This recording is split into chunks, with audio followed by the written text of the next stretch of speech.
Hey guys, have you heard of Goldbelly? It's this amazing site where they ship the most iconic, famous foods from restaurants across the country, anywhere, nationwide. I've never found a more perfect gift than food. They ship Chicago deep dish pizza, New York bagels, Maine lobster rolls, and even Ina Garten's famous cakes. So if you're looking for a gift for the food lover in your life, head to goldbelly.com and get 20% off your first order with promo code GIFT. Get ready for Netflix's gripping new medical drama, Pulse. Set in a cutting-edge Miami trauma center, third-year resident Dr. Danny Sims is unexpectedly thrust into a promotion when beloved chief resident Dr. Xander Phillips gets suspended. Then, with the emotional and physical stakes at their highest, a storm will push the hospital and its residents to their limits. Witness how life can change in a heartbeat when you're operating under pressure. Watch Pulse, only on Netflix. Empower. Claire is practicing her breathing for her upcoming yoga retreat in Bali. Has she ever done yoga before? No. But Claire worked with Empower on her savings and investment strategy. She got good at money, so she can be a little bad. Empower. Invest well, live a little. Join our 19 million customers today at empower.com. Past performance is not indicative of future returns. Investing involves risks. You may lose money. Advisory services are provided for a fee by Empower Advisor Group, LLC, EAG, a registered investment advisor with the Securities and Exchange Commission. Om Namaste.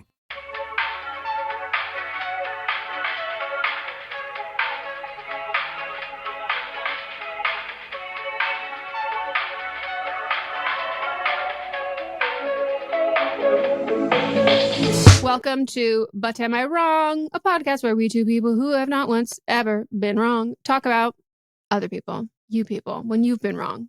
And also... You people. Yeah, the people who write in. Okay. And also the Ted Cruzes of the world.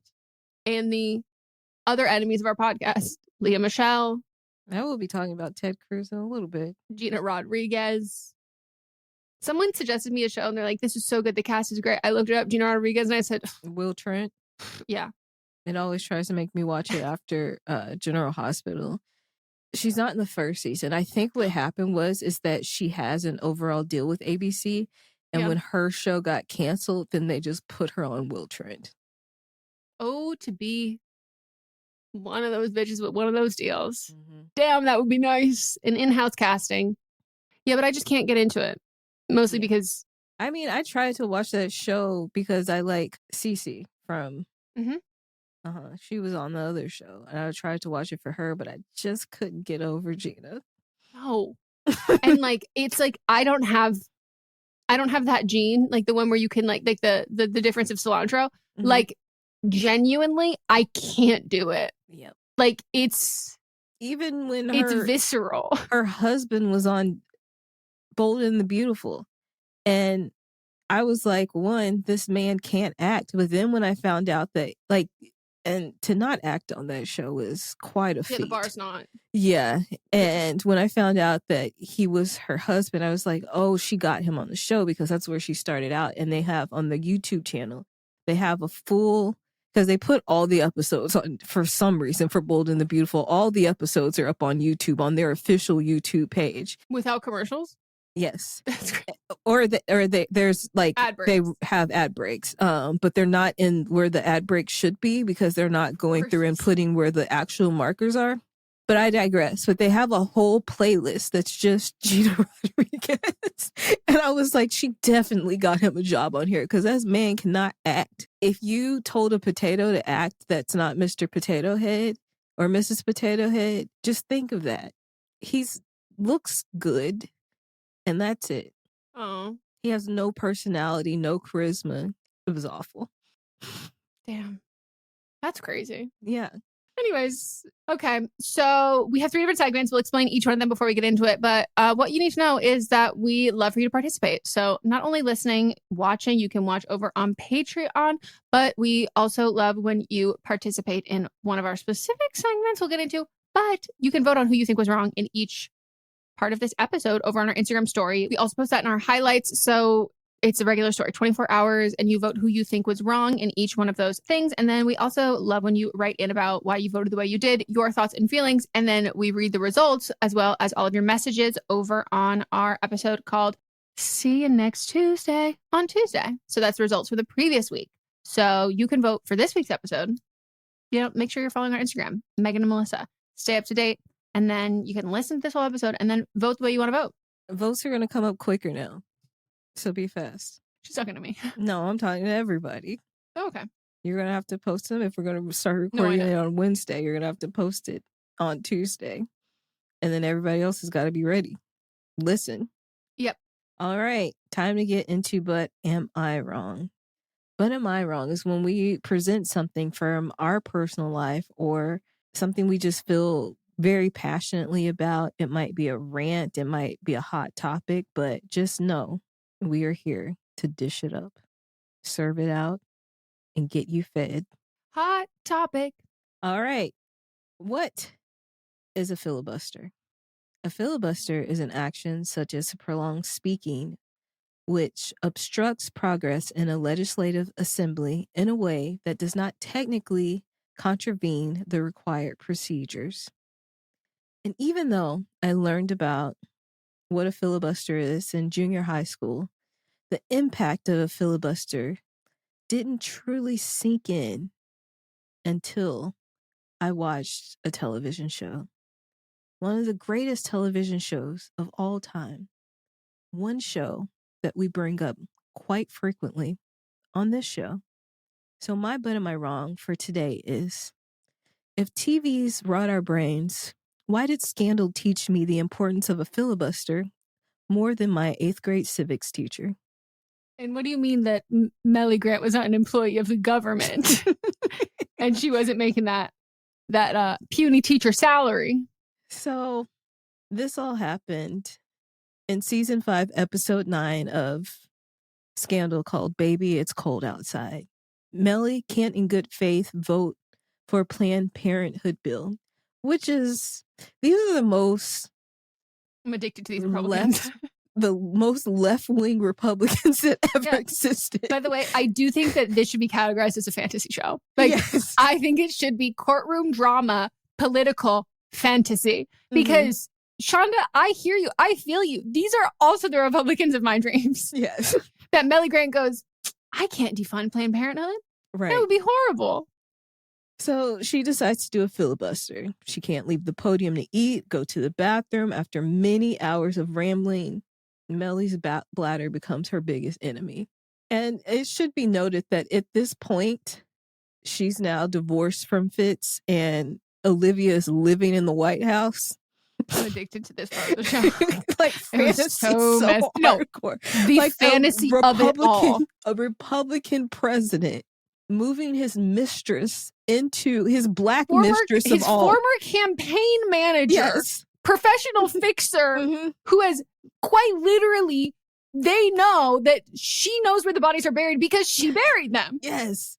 And then, like, thankfully, Susan Ross pops up, asks her the question, and then that allows Melly to, she asks this long ass question that allows Melly to go to the bathroom. And then, like, while she's in the bathroom, she finds out that Olivia actually set up the question, which, like, if we've been watching recent news, we saw that questions were being handed to Cory Booker to give him a break. And they were asking very lengthy questions. He didn't actually go use the bathroom, but Melly did. Found out that Olivia had set it up. They have like a little truce moment. And then at the end of the episode, Olivia goes and has an abortion and gets rid of her and Fitz's baby. Yeah, because fetus it had to tie in it perfectly. All had to tie in together. But that episode really informed me on how a filibuster works. And since Trump and Musk took office, yes, I said and, the left has been asking, the left as in we the people, we've been asking the Democrats, what are y'all doing? You need to do something. We've seen ICE snatch people up off the street. We've seen segregationist language being amended. We've seen the stock market plummet and continuously plummet every single day. We've seen marginalized people be under constant attack. So Democratic Senator from New Jersey, Cory Booker, decided to do something. And while it's not technically a filibuster, since there was no legislation being held up, what he did was a form of protest. I know a lot of people keep saying that, like, it was just theater. He was just doing it for show. It was protesting. That's like saying when we go out and march that it's just for show because we're not getting immediate action from it. So then Senator Booker engaged in a prolonged speech on the Senate floor lasting over 25 hours to protest the Trump's administration's agenda. He prepared for this by fasting since Friday, and he stopped drinking on Monday, taking in any liquids so that he would be prepared. He aimed to voice the concerns of Americans he believed were being harmed by the administration's policies. He wanted to show a strong Democratic resistance to Trump's agenda. He began his speech on Monday evening, concluded Tuesday evening. I went to sleep on Monday around 9:00 p.m. and I woke up at 4 a.m. and I saw him still going. And I was like, nobody's talking about it. But then I realized that my hours are a little off, and that's probably why nobody was talking about it. He was longer than Ted Cruz's 21-hour filibuster against the Affordable Care Act in 2013, which for some reason put him on the stage, the public stage. And his filibuster was classic. And then the previous record was held by Strom Thurmond, which was 24 hours and 18 minutes. In case you don't know who Strom Thurmond is, he's a racist. During his time, he called for continued racial segregation and opposing federal civil rights laws. He, along with 18 other Southern senators who were then Democrats, signed a Southern Manifesto, a statement that called for resistance of desegregation in public education in the wake of the Supreme Court's landmark Brown versus Board of Education. He filibustered every civil rights bill that came through the Senate. He was filibustering for 24 hours and 18 minutes. Imagine having that much hate in your heart. Professional racist. Yes. And then after it passed the next day, he joined the Republican Party. And I just want to point out to people that in 2002, when mostly everybody listening has been alive since then, he turned 100 years old and he was still in office. He retired in 2003. This man died basically while in office. So Cory Booker, he read letters from constituents affected by Trump's policies. He discussed various topics, including sports, poetry, but also highlighted a lot of people that were fighting for civil liberties in the Senate. He spoke about his personal history as a descendant of slaves and slave owners. He took questions from fellow Democratic senators who also were reading letters from their constituents. This action reflects Cory Booker's desire for stronger opposition to Trump. He said that he can't speak for Democrats as a whole, but he believes that Democrats have contributed to where this country is today and that Democrats need to do better. This speech wasn't just something that was said on the Senate floor. It was meant to grab the attention of the media and we the people, non-lawmakers that are deeply impacted by this. And I think he succeeded because a lot of people were talking about it. Cory Booker isn't a perfect politician, which he even stated during his speech, but that doesn't diminish what he did was historical. Like, he really brought awareness to a lot of injustices that have happened under Trump's administration. And not that just that, there wasn't a point, I was constantly turning it on all during my workout on Tuesday morning. I was listening to it the whole time. And then I would pop in throughout the day to listen as well. And there wasn't a point where he was just meandering about something. This man was bringing down the fucking house and stating facts. Mm-hmm. And because of Shondaland and Melly Grant, I was able to fully recognize how impactful a marathon speech can be on the Senate floor. Thank you. I love it.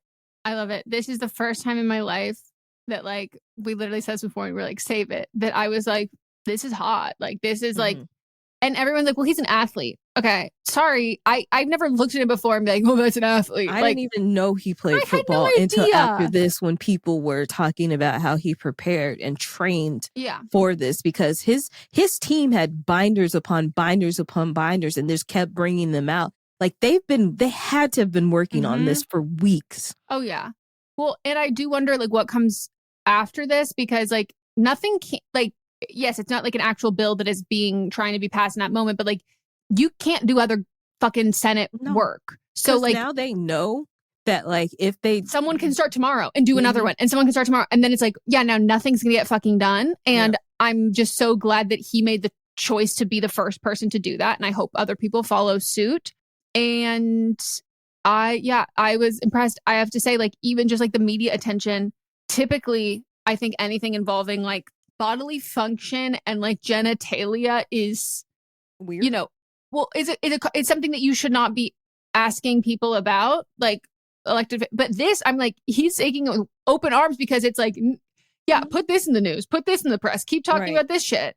And even right after he was done, he actually wasn't done, because he was doing interviews after. Yeah. He was wearing an Aura ring and his team was monitoring. Wait, Aura ring? You talk about how ugly Apple Watches are. You should get an Aura ring. No, it wouldn't be. It's like the opposite of help. It's helpful for people. It would not achieve, because I need to be able to look at it. Oh.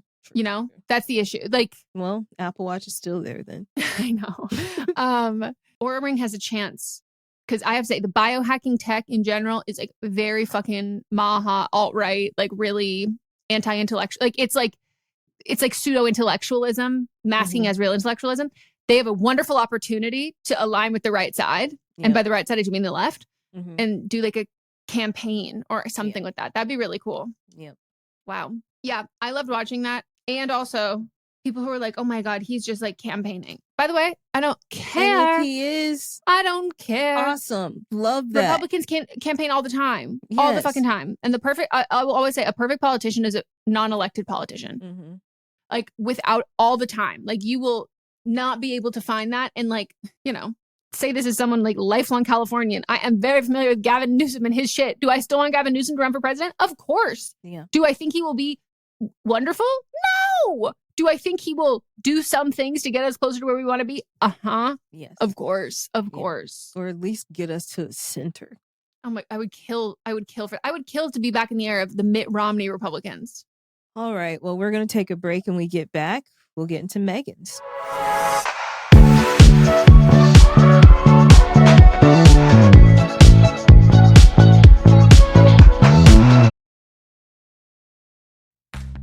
This episode is brought to you by Progressive Insurance. Do you ever find yourself playing the budgeting game? Shifting a little money here, a little there, and hoping it all works out? Well, with the Name Your Price tool from Progressive, you can be a better budgeter and potentially lower your insurance bill too. You tell Progressive what you want to pay for car insurance, and they'll help you find options within your budget. Try it today at Progressive.com. Progressive Casualty Insurance Company and Affiliates. Price and coverage match limited by state law. Not available in all states. There are many ways to entice a potential new customer with flashy branding and calculated marketing strategies. But at the end of the day, the success of a business comes down to the ability to close the sale. And for businesses like Thrive Cosmetics, Allbirds, or Skims, it's what goes on behind the scenes, making selling, and for shoppers, buying, simple that makes the difference.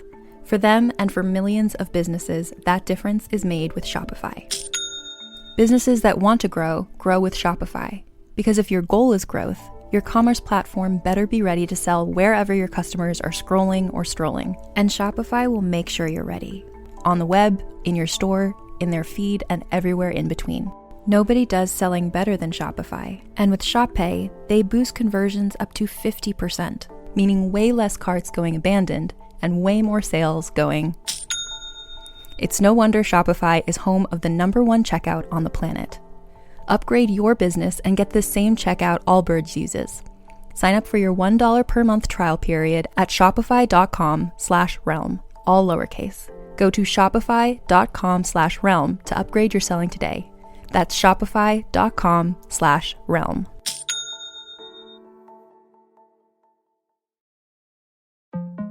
TaxAct knows small business owners can sometimes use a little help with their taxes.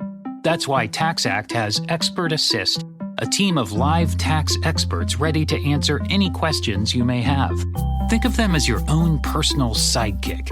Not like one of those funny talking animal sidekicks, more like the super smart nerding out on tax code and business casual attire sidekick, but just as helpful and lovable. TaxAct. Let's get them over with.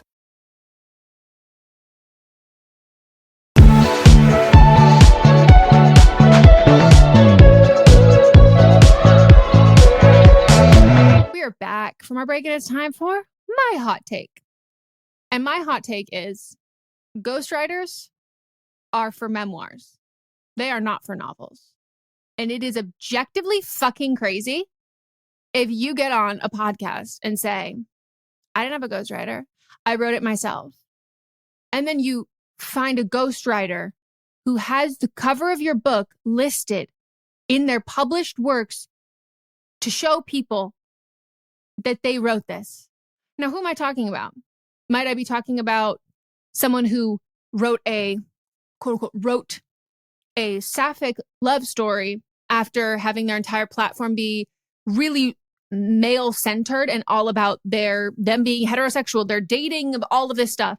And did they start to, did fans start to think, oh my God, this is a big coming out story. This is going to be a part like this. Who's writing a sapphic romance with zero perspective on that at all? And also, this person might have also written a nonfiction book, which might have solidified them in the eyes of lots of other people that they are, of course, writing this second book as well. And would this person have already sold the rights to this book to a production company to make this into a TV series prior to publication date? Yeah. And is this person executive producing this aforementioned TV show that is in the works based on their novel? Also, yes. And this person, are they a repeat offender on this show? Yes, they are. Fucking tanks. This shit is crazy. Now, have I been a hater since day one? Yes. Have I specifically been a hater as soon as I saw this getting released? I said, I smell something and it smells sardine? No, anchovy? Tilapia? Whatever it is, fishy. Fucking fishy as hell. And then it gets optioned immediately by the two of the worst people you've ever heard of. And I'm like, no way. Then I find out what the book is about. A gay romance? Huh? I am floored. I'm shocked. She quite literally got on Jeff Lewis's podcast and said, I did not ghostwrite it. I wrote this. No, you didn't. You didn't write this book. And again, I will say, Kendall and Kylie, they wrote the novel that you stood in line for. Wasn't that the one? Or is it the biography? I don't know what I was in line for. It was Kendall and Kylie, but I don't know what it was for. But it was a book, wasn't it? No. It wasn't a book. They were having they had a line in Pacific Sun where Pacific Sun. Okay. I said it like okay, government like name. It was the 90s, Pac Sun. Yeah. Okay. So, but I know they wrote a book. Yeah. I think they wrote a novel. This was Pac Sun. It was at Pac Sun. And so here's my thing. Do I think that Kendall and Kylie sat down and wrote I don't know, I'm sure it was a YA, a Hunger Games era level novel or about some two rich girls. No, those are children. Of course not. But when you pride yourself, quote unquote, I'm pretty sure she says she's a New York Times bestselling author with parentheses. There's probably a dagger in there. But when you say you went to Stanford for writing, you're a writer. When you tout yourself as a writer, and then you have to pay a ghostwriter for fiction, make it up. It's fiction. Lie, bitch, lie. What the fuck? And you couldn't pick something that's and it also feels specifically targeted to a community that you think is represented way oh, they're gonna this is going to blow up this way. This is going to be so successful. It's going to be wonderful. First of all, no one's first novel is great.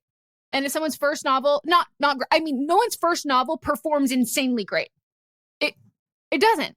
It's just Some do. I mean, but you not usually like you're not getting option before it comes out. It's just like it is an absolutely insane, unprecedented thing for her to then just attach on like, yeah, I'm a writer who, you know, got big on TikTok before my writing got big. And I'm like, no.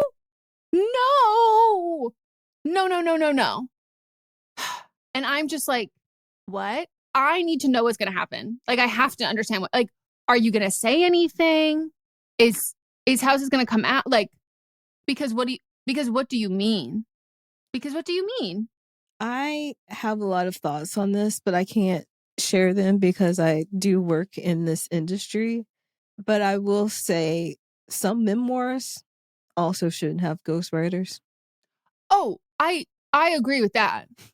I agree with that. I think it's also just crazy because the ghostwriter also writes. They're not an anonymous. Yeah. Do you know what I mean? So like yes. Oh, I know. So anyway, I just told Meghan a story. I have a lot of thoughts on this that I cannot repeat. Yeah. Because I may. Yeah, I'm not going to let something get in the way of my money. No, you shouldn't. A lot of people shouldn't be having ghostwriters. I can understand a ghostwriter as far as someone that's just helping you put things into words. But when you didn't help with anything, no. There's nothing personalized in this. No. Well, also because like as someone who's written a book, you have an editor. So like this whole thing of people are like, oh, you know, it was just like they helped me. It was just more of like a sounding board. I was like, you have an editor. Like this idea that they paint this idea that editors just like cross out things that are spelled wrong and that's it. Like that being an editor is like not like a literary forward job. It is. And it's not like grammar forward entirely. And also in general, editors will send it to multiple other people because the hardest thing to catch over and over again is grammar and spelling because you just get desensitized to it. So like your editor is giving you notes. Yes. Like story notes, tonal notes, like word change. Like maybe like what if we tried something else here? Like working with an editor can be a very collaborative process, but like I liken it to being like basically like saying that that's what the ghostwriter did was a collaborative. Like that's literally not what they do. What I respect is when people put their quote unquote ghostwriters on the book, because then I know like put them as a co-author. That's fine. Maybe you had an idea and you couldn't put it into fruition and this person doesn't have the name recognition you have. Put their name on the book. Yeah. And then when any credit's coming, they also get credit.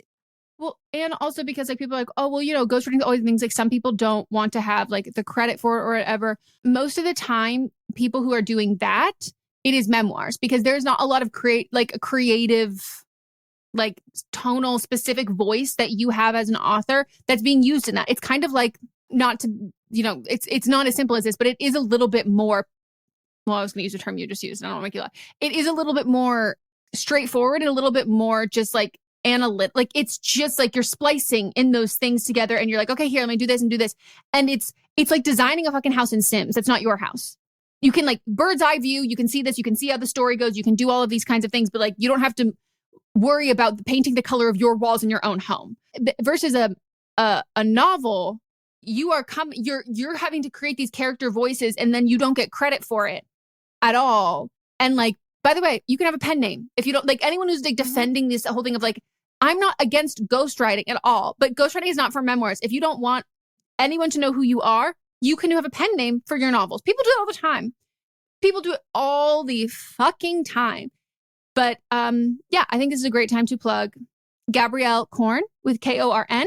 She's a writer, editor, and strategist. Most recently, she ran LGBTQ plus strategy at Netflix. She was editorial leadership roles, editor-in-chief at Nylon, director of fashion and culture at Refinery 29. She has written a lot of books. She is a wonderful she's a wonderful writer who writes a bunch of like pretty successful queer romance from what I have read.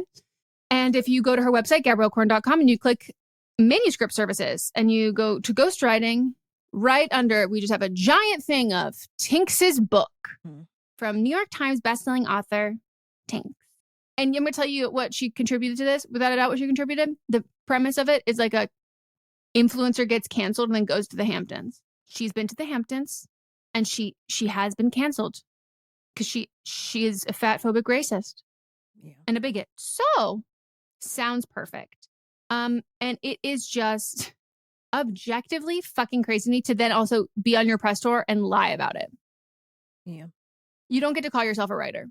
Also, because why I also take issue with it is most people who have memoirs, even if they like wrote them, but if they have like a singular book and they had a ghostwriter, they don't call themselves an author.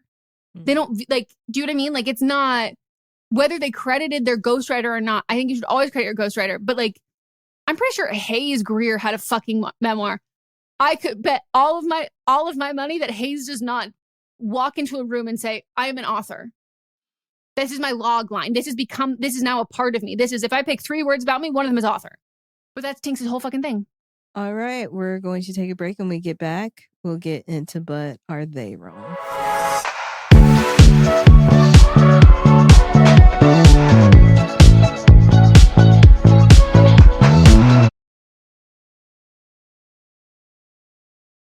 Revolutionize your cooking with the Tefal infrared air fryer. Watch as your food crisps up through a large lighted window and delight in faster, crispier, and juicier results with no preheating thanks to Tefal's advanced infrared technology. Discover the future of cooking and bring innovation into your kitchen by visiting Tefal.com. Shopping is hard, right? But there's a better way. Stitch Fix online personal styling makes it easy. I just give my stylist my size, style, and budget preferences. I order boxes when I want and how I want. No subscription required. And she sends just for me pieces, plus outfit recommendations and styling tips. I keep what I love and send back the rest. It's so easy. Personal styling for everyone. Get started today at stitchfix.com/Spotify. That's stitchfix.com/Spotify. I'm Dr. Jen Ashton, your host for Season 2 of The Visibility Gap, a podcast presented by Cigna Healthcare. Throughout this season, we'll be tackling something vital, the women's health gap. We'll hear from real people and experts as we unpack important topics like maternal health, menopause, and heart disease. Listen in and download the new season wherever you get your podcasts.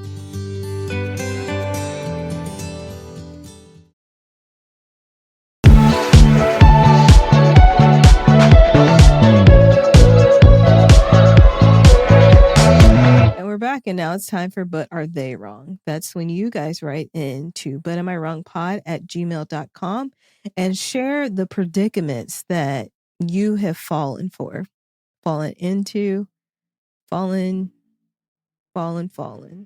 And so keep it to 300 words or less, or you can use our form. The form, you can also put in a voice memo, and then we will share right here, just like I'm about to do now. This is for a would I be wrong in the future? Because nothing has actually happened yet. I, 25, she, her, have gone on 2 dates with this guy. He seems great. We get along well, and we plan to continue to go on dates. I work in a small city in a relatively niche field where there aren't many companies in this field. This guy also works in my field, but in a different town, and he's planning on moving to my city to find a job. I know my company is hiring, but it's a small company, 10 people.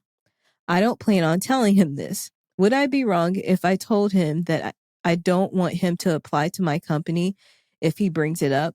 The job part is all hypothetical, but I just don't want to date somebody I work with. Okay, so he's actually moving to the town. The hypothetical is if he would have a job, get a job there. Yeah. So here's my thing, though. If you're dating him and you are going to continue to date him, at some point, don't you want to be in the same city as him?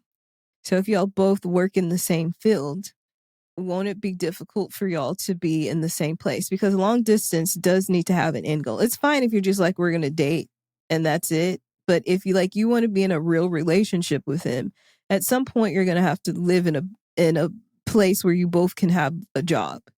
And so, since this is a hypothetical, would you be fine if y'all moved to a bigger, and again, you've only been on a few days with him, but hypothetically speaking, if y'all moved to a bigger city where you can work for 2 different companies, but like, we gotta at some point, this is going to come up if you continue to date him, because y'all are either going to have to work at the same company or you're going to have to move.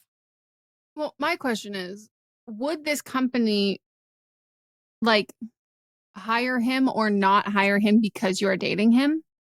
Because like I think telling him to like not apply, I think that's weird. Don't do that. Like, but I also think like I would think as a company, if if you guys are dating, let's say this is again hypothetical, months down the line, you're actually dating, and he gets a job interview there, he has to disclose that you and him like, hey, I need to disclose that.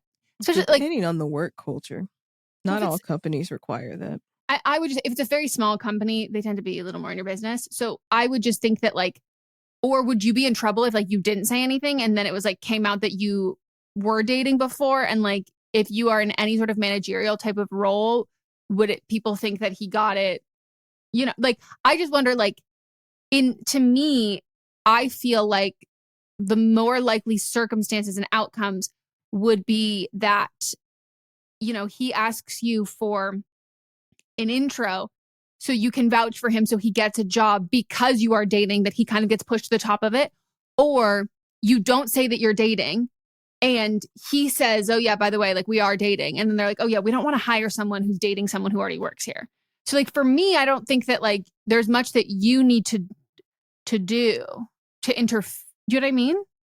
Like, I just think that like if he has, I think the company, if you said, you'd be well within your right if he said, hey, could you get me a connect? Like, could you give me a reference or connect me to someone here? And you could say like, I like, it's a small company. Like, I really want great things for you, but like, I don't do that, or we're not, whatever. Like, I just think that like doing it if it happens, if he asks for a reference, but like asking him to not apply is weird. Yeah. So I think you'd be wrong if you asked him to not like apply to that job, because I think you already have the job there. So you have the upper hand. I think unless you give him a recommendation, I don't think they'd hire him, because they'd be like, optics are just a little odd. What is the recommendation if you've never worked with him before? That's like, what I'm what saying. does that recommendation even look like? That's like if your uncle owns the company and you're like, hey, uncle, could you please hire? Like, so like, I would look at your company's policies as far as like what the dating policies are, because like also if you already have an established relationship before he comes to work, most companies are fine with that. Yeah. But, and he could probably get, references from other people that wouldn't necessarily have to be you. The issue, I think, is like him moving there is planning for y'all's future. So, was he not already planning on moving there? I don't know. I guess it depends on the city. It just depends on the city. But you say you're in a place in this niche. You told us exactly, but I don't know. If he was already planning on moving, then like, did y'all match because you had similar job titles? Did you match? Did he set his city to be where you are? These are questions that should have, because like if he set his city because he knew he was moving and then y'all connected, then maybe he was planning on using you for a job reference. Oh my God. I'm just joking. Networking, but what if someone did that? That's crazy. I've actually heard people do that. Where did I see someone talking about that? Somewhere. Oh, Raya now, apparently. They say Raya is like literally people are just on Raya to network.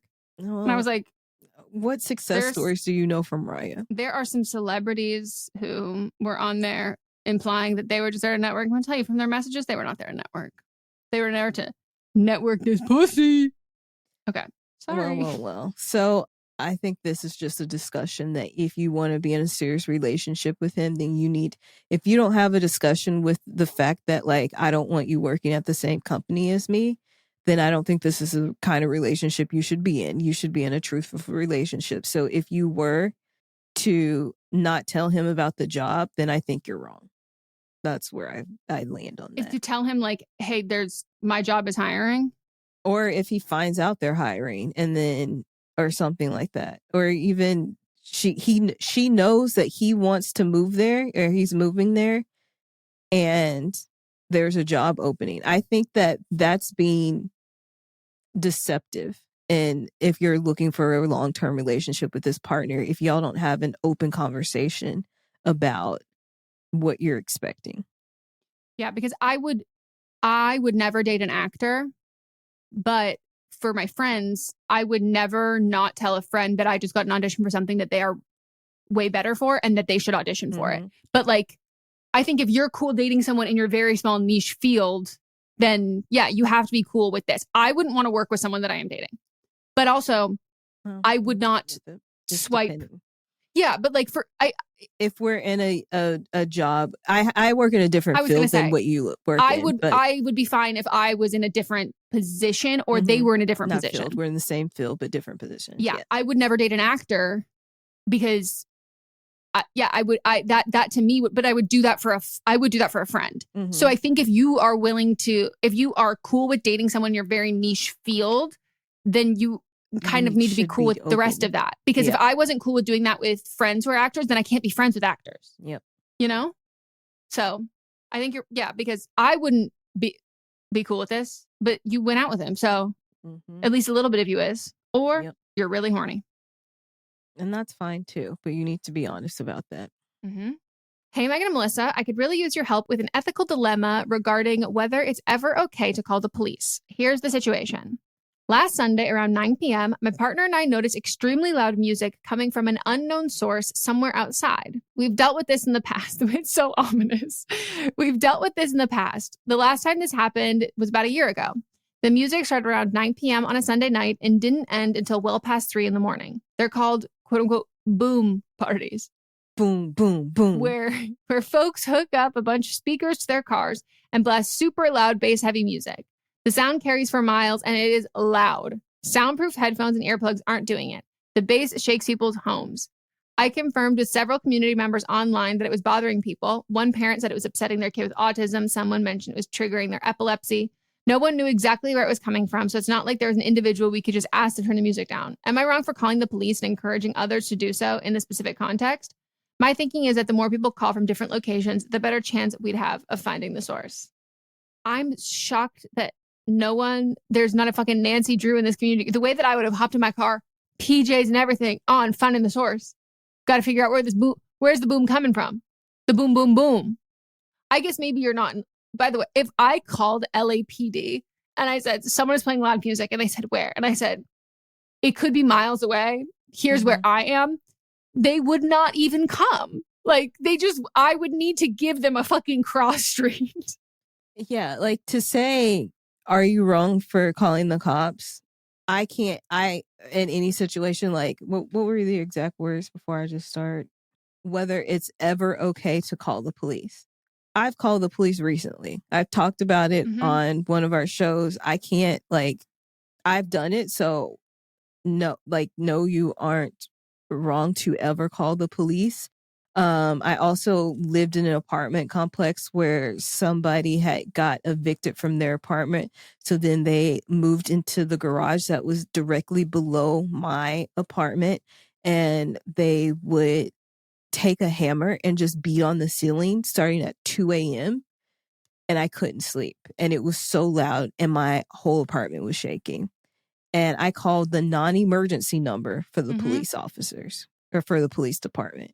If this is causing such a nuisance, I feel like the people that are closest to the source should be the ones that are calling. If you can look out your window and see specifically, those are the people that should be calling, which is why Meghan also said getting in the car and figuring out you can follow the sound.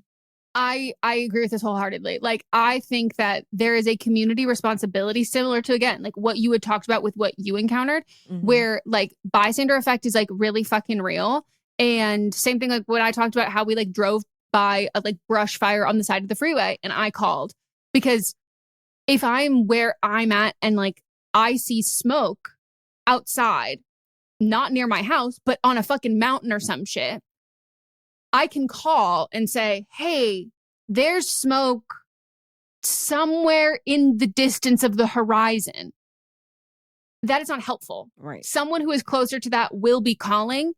If you are within the range of I need to do something about this because no one else might. If it is bothering you, like you said, it is bothering people who are closer. So I'm not going to say that like, oh, I think you were wrong for calling the police. I don't know how effective your specific call was. Like, and then everybody, you're telling everybody to call, then you're just clogging up the phone line. No, it's not like you need multiple reports and then they go, okay, well, I guess we'll really come see. No. You call one time, you know, if they don't come or whatever, there might be bigger things there. But yeah, this is the time for having an app like Citizen. This is the time to like well, they were saying that they got on an app and people were bothered by it. But like, you just zero in on the location. Yeah, because if it's Citizen, it's usually congregate from 911 calls. So like, you know, like, can you see it? And whatever it is, I just think that like, if it is bad enough that I have to call the people I hate more than anything, who I know can't really do anything, but it is like my moral obligation to try and take the fucking last line of defense that this could possibly be helpful at all, then I need to make sure that it's helpful. Yes. That I'm doing that. And like, I've also called the cops and like, did they do anything? No, of course not. But like, if I didn't do it, nobody would have. Yes. And like when I was in my situation, so many people were driving by. I made a loop and came and parked directly where they were. I took pictures. I took notes. And then I went to make sure that I could still see them, but I was in a secure location. And then I called. Oh, yeah. If you are not close enough to get video of anything, evidence, pictures, whatever, without putting yourself in danger, then same thing. Like for me, I'm like, there are times where I haven't called the police, but I have filmed an entire reaction and I have given that to someone when they filed a police report. Like, but it would make no sense for me to call in for that because that is not there. It is affecting someone else is far more deeply affected by this who can give a personal statement. I can't answer questions. I don't know. I don't know this. I don't know this. I don't know this. I don't know this. So, because they're going to ask you a lot of questions. Yeah. If you don't have the answers to it, it's not helpful. Well, they're just not going to come. They're going to screen your call. And then they're going to screen all of your neighbors' calls because they also don't have information. They're going to treat it like spam. Like it's going to be like, oh, if one of our officers is in the area and they also hear loud music, maybe that will be the thing there. But like, they're not going to start patrolling around. Again, I guess unless it's a really fucking small town, they're not going to start like randomly patrolling around trying to find it. They don't have the time. They have to make DUI checkpoints and they have to like, you know, unlawfully detain people. Like they have other things to do. They have to go to Winchell's Donuts. They have to sit in their car outside of Home Depot for an hour and a half. They have to take Snapchats while driving in their car. So the police are very busy and crouching on other people's human rights.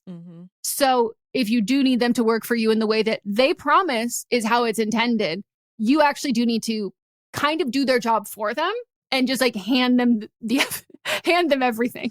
Right. So, but I mean, hey, if it stopped like within 20 minutes of that, then maybe it was effective, but I'd be pretty curious to hear if it did or not.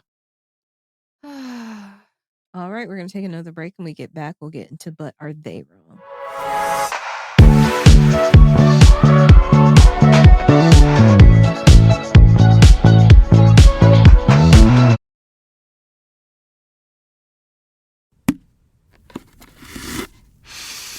Clorox Scentiva smells like grapefruit.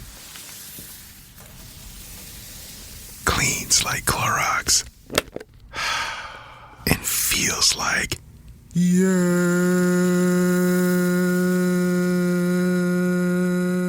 Okay, we could be here all day. Try Clorox Scentiva for a trusted clean with long-lasting freshness. Also available in lavender and coconut. Use as directed. Subtle results, still you, but with fewer lines. Botox Cosmetic, onabotulinumtoxin A, is a prescription medicine used to temporarily make moderate to severe frown lines, crow's feet, and forehead lines look better in adults. Effects of Botox Cosmetic may spread hours to weeks after injection, causing serious symptoms. Alert your doctor right away as difficulty swallowing, speaking, breathing, eye problems, or muscle weakness may be a sign of a life-threatening condition. Patients with these conditions before injection are at highest risk. Don't receive Botox Cosmetic if you have a skin infection. Side effects may include allergic reactions, injection site pain, headache, eyebrow and eyelid drooping, and eyelid swelling. Allergic reactions can include rash, welts, asthma symptoms, and dizziness. Tell your doctor about medical history, muscle or nerve conditions including ALS or Lou Gehrig's disease, myasthenia gravis, or Lambert-Eaton syndrome, and medications, including botulinum toxins, as these may increase the risk of serious side effects. For full safety information, visit BotoxCosmetic.com or call 877-351-0300. See for yourself at BotoxCosmetic.com. Saturday presents, in the red corner, the undisputed, undefeated Weed Whacker Guy, champion of hurling grass and pollen everywhere. And in the blue corner, the challenger, extra strength Saturday. Eye drops that work all day to prevent the release of histamines that cause itchy allergy eyes. And the winner by knockout is Saturday. Saturday, bring it on.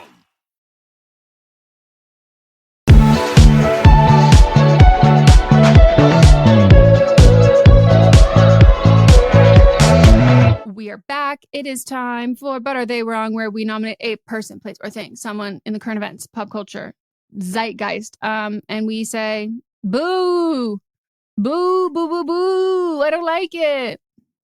We haven't called them Rachel of the Week in a long time. Oh my God, yeah. The Rachel of the Week. There's just so many, we just have so many bits that I just forget them all because we're just so creative. All right. My pick for this week is a police officer. No. Which kind of has become my thing this year. Their name is not just an officer, a police chief named Robert Farley, who's basically turned his department, the North Bergen Police Department, into a frat house. And here's what he's done. Oh my God, I changed mine, but I thought we almost picked the same one, but now I'm thinking this is different. And it's crazy how they all sound like this. Yeah. So a bunch of cops have filed legal notices. They're like steps away from suing him because this dude is out of control. One of them, Lieutenant Alex Guzman, straight up said Farley's actions are meant to humiliate people. And here's a little rundown of what he's done. Spiked coffee with Adderall and Viagra. Oh! Ew, that would taste really bad. Adderall doesn't taste good. Pooping on the office floor. Stuck a hypodermic needle in a guy's pee hole. Mm-hmm. Sending sex toys and pride flags to officers' homes. Cool for the pride flags, but Not an ally. Yeah, he's been blocking promotions, giving them the worst shifts, also making officers do his daughter's homework, like writing research papers. What? Yes, like he's straight up harassing people and abusing power. The town is saying, oh, these guys are just mad about overtime. Oh, yes. But come on. Like, who does this? And a lot of the cops are also scared to talk, which just shows how bad it is. But also cops have, in the fraternity way, they protect each other. Mm-hmm. The Hudson County prosecutor's office is looking into it, which is good, but the people in this city deserve to have a department they can trust, I guess. But they deserve to have a boss who doesn't harass them. The chief needs to be held accountable. This isn't just like plain office drama. This is human decency and the rule of law. He's just disgusting. He's a fucking weirdo. There's also pictures. No, thank you. Mm-hmm. Actually, of which ones? You've used it. Of which ones? A few of them. No, Melissa. You have to pick when you do no. the slide. Melissa, tell me which ones they are so I can at least mentally fucking prepare myself. I'll just pick one for you. Okay. Oh, I'm scared. This is insane. And Melissa, the way that this is so close to another one that I almost picked, but I didn't, about this guy who, I don't know if he's a police chief or something, but he's got like this very well regarded program that helps like lessen sentencing for people. So like, they do similar to like California firefighter work that inmates will do and like prison labor, but specific jobs that they will do for that are like positive and helpful for the community that helps lower their sentencing. And they're very coveted positions to get. Not everybody gets them. And it's like, again, a very well-regarded rehabilitation and redirection program. And he like literally is like was making like women inmates like hang out with his wife and like go with her to get her nails done and like work on his personal farm. Like it's not about to be it's like not personal, can't do all of that. And like they were like literally had to be friends with her and like answer her phone calls and just like beat like all of this kind of stuff. And like no one wanted to speak out because they didn't want to lose those privileges. But this one is like, it's as if he heard that and said, bet, let me show you. Have you ever heard of needles and pee holes? He also like shaved his arm. I just sent you a picture of himself with no shirt on, shaving his arm over somebody's desk. He also would shave his arm over people's food. He also was fond of scraping fluids from his underwear onto people seated in his chair. This is fucking insane. Yes. This is like middle school boy, but like humor worse. To the level of like written in a sinister A24 movie who becomes you know what I mean? Like it's like these cliches and these tropes of like, frat boys doing it ever, but being like, whoa, you took it to a level. By the way, frat guys already kill people. Like you took it to a level of like such specific and like niche like grotesque, like gross out trauma in the workplace. That's crazy. Also, his dad and his grandfather were both the deputy chief, so he's a big grown ass nepo baby. Wow. So, well, I miss who I was before I knew about that. He threw glasses at people, like drinking glasses, plaques. What do they have plaques for? I can't imagine he got boss employee of the month. Like, imagine if that was your husband. No, thank you. He looks like a legit thumb.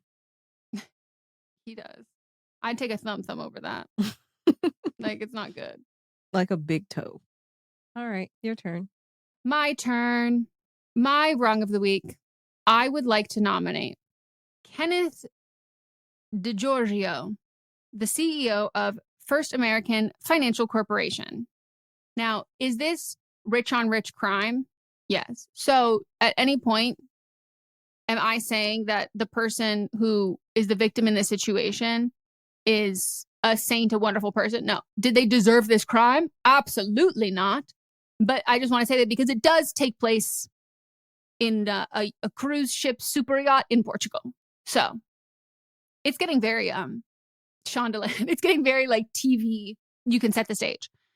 So, allegedly, or authorities have said that Kenneth Degiorgio choked a male victim following an incident with his wife, Nicole Degiorgio. I'm never going to say this right. And then the spokesperson for Mr. Degiorgio said he was just protecting his wife, and he's very eager to clear his name because he was just protecting his wife. And he said that he was just responding to the actions of an individual who harassed his wife, making her feel threatened and intimidated.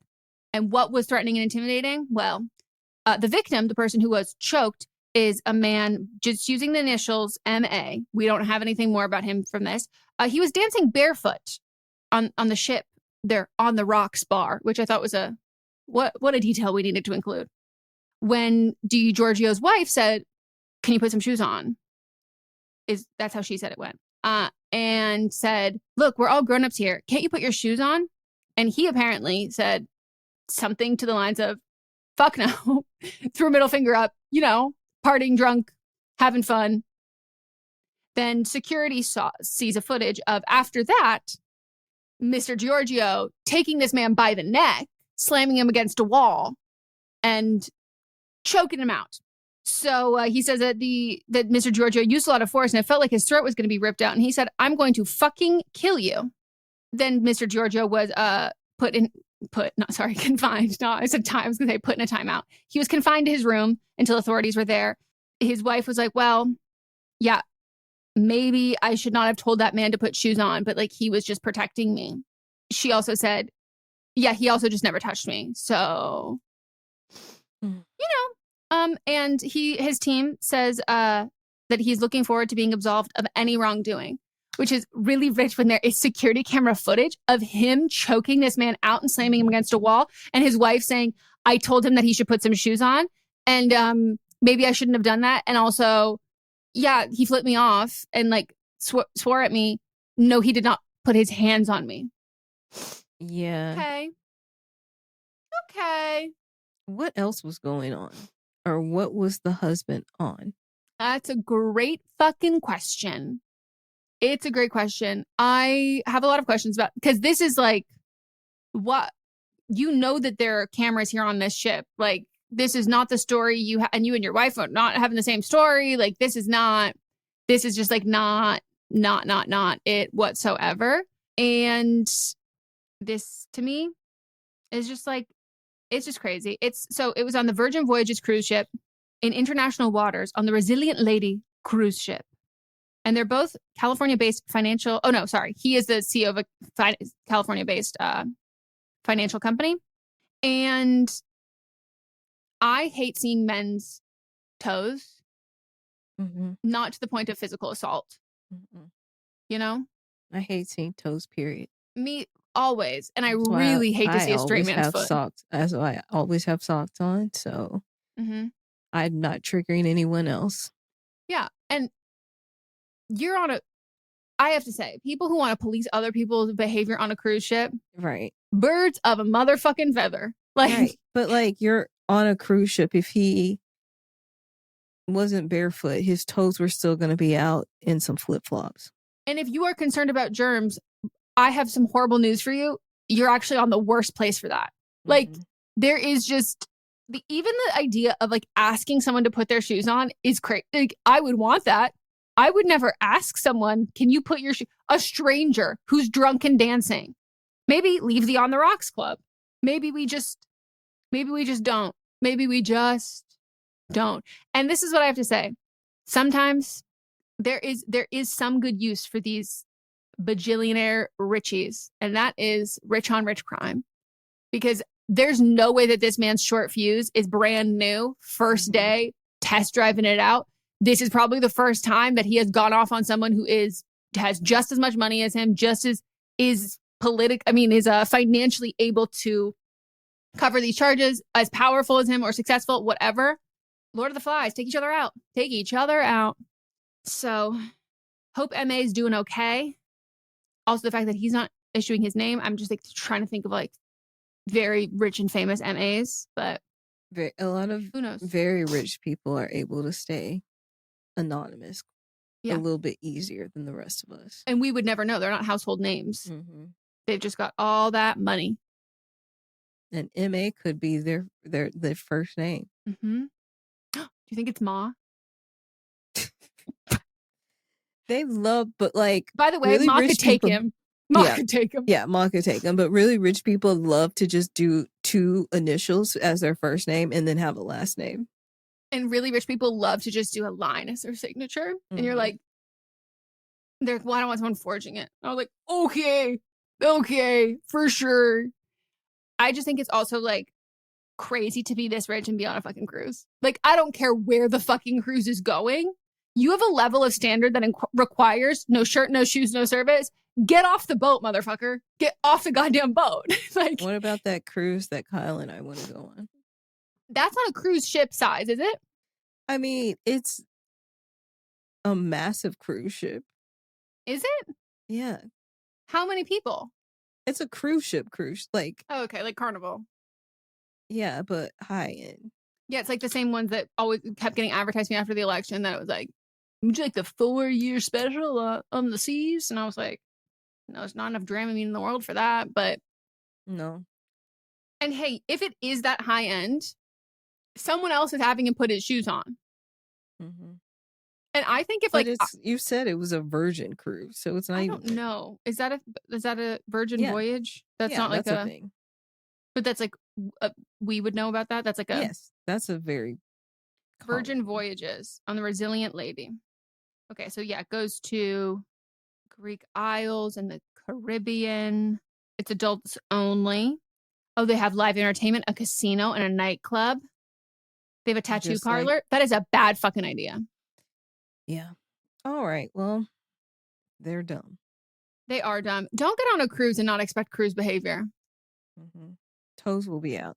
Yeah, that's like getting on a cruise and then being pissed there's like a soft serve machine. What the fuck did you think you were going to get? Or shuffleboard. There you go. All right. That's the end of our episode. Thank you so much for listening. Tell a friend to tell a friend to tell a friend. We love welcoming people into our community, but we do reserve the right to judge them. Mm-hmm.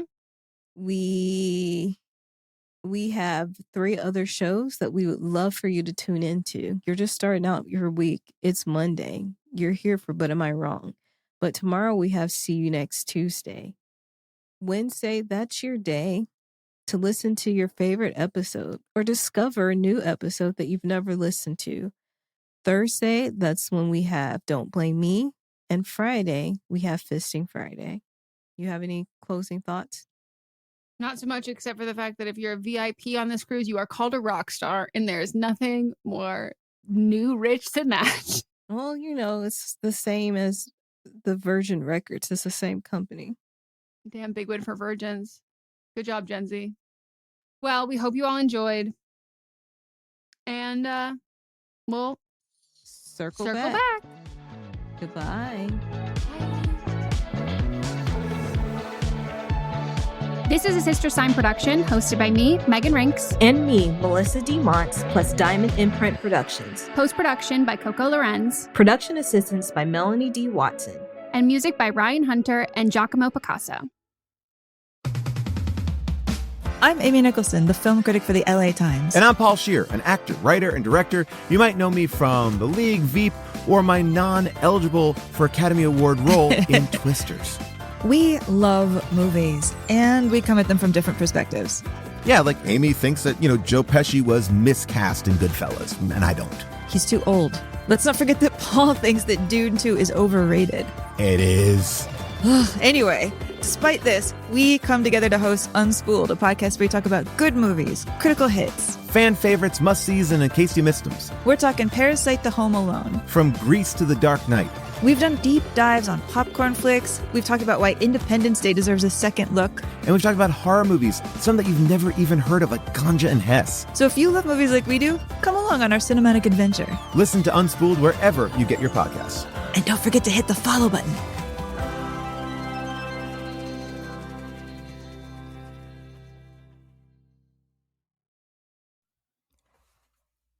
Have you ever heard about the 19th century French actress with so many lovers that they formed a lovers' union? Or what about the Aboriginal Australian bandit who faked going into labor just to escape the police, which she did escape from them. It was a great plan. How about the French queen who murdered her rival with poison gloves? I'm Ann Foster, host of the feminist women's history comedy podcast, Vulgar History.